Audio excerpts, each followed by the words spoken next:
Se a gente pensar a presença do homem na natureza, principalmente aqui, né, no último período, né, do Pleistoceno, a partir daí passa por grandes transformações, né, como foi neste período do Holoceno, e a grande, vamos dizer assim, competitividade que nós humanos passamos a ter, né, com esta relação com a natureza. E aí podemos falar do ponto de vista organizacional, que é mais aqui minha temática, mas também nas diversas esferas, né, e de interação, né, em relação ao e natureza.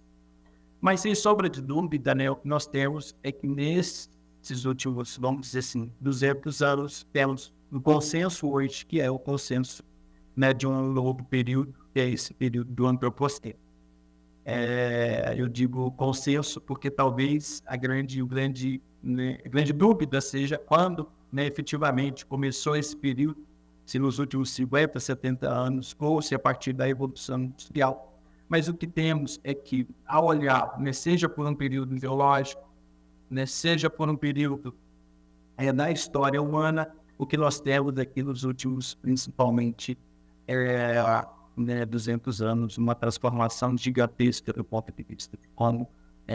vem se dando esta relação, interação homem-natureza, e os reflexos que isso tem, principalmente se a gente imaginar o reflexo que se tem do ponto de vista da água, hoje que nós temos aí,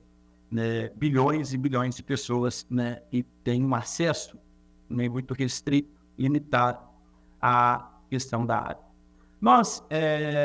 tomamos aqui Latour, né, para dizer que este período, né, que o que acontece nessa transformação humana, né, e que se dá com esse contexto, né, de modernidade,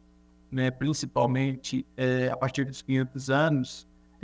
principalmente no contexto que nestes quadrantes inferiores aqui, né, cada vez mais, né, esta relação natureza e sociedade, ela vai se distanciando, vamos dizer assim, de modo que nós, né, com o que temos, né, de mais ameaçador, mas também de mais extraordinário, que é, né, a nossa cultura, nós vamos cada vez mais sobrepondo cultura, né, sobre as demais culturas e principalmente sobre a natureza. Então, né, natureza, né, que vai sendo esse universalismo particular, vai cada vez mais tendo um acesso privilegiado à natureza e vai fazendo com que isso vai se distanciando cada vez mais desse polo natureza. E nós, né, advogamos, né, como advogava Bruno Latour, que é preciso pensar uma antropologia simétrica de modo que polos, natureza e sociedades se deem por vias, né, de mediação, né, pensar processos de mediação e não processos, né, de grandes exclusões e separações como ocorreram na modernidade. A gente não consegue avançar do ponto de vista de cuidar dos nossos maiores bens, dentre eles a relação com a natureza e principalmente, né, o papel, né, e o sentido, né, que a água tem nesse contexto. Então, tomando aqui emprestado, né,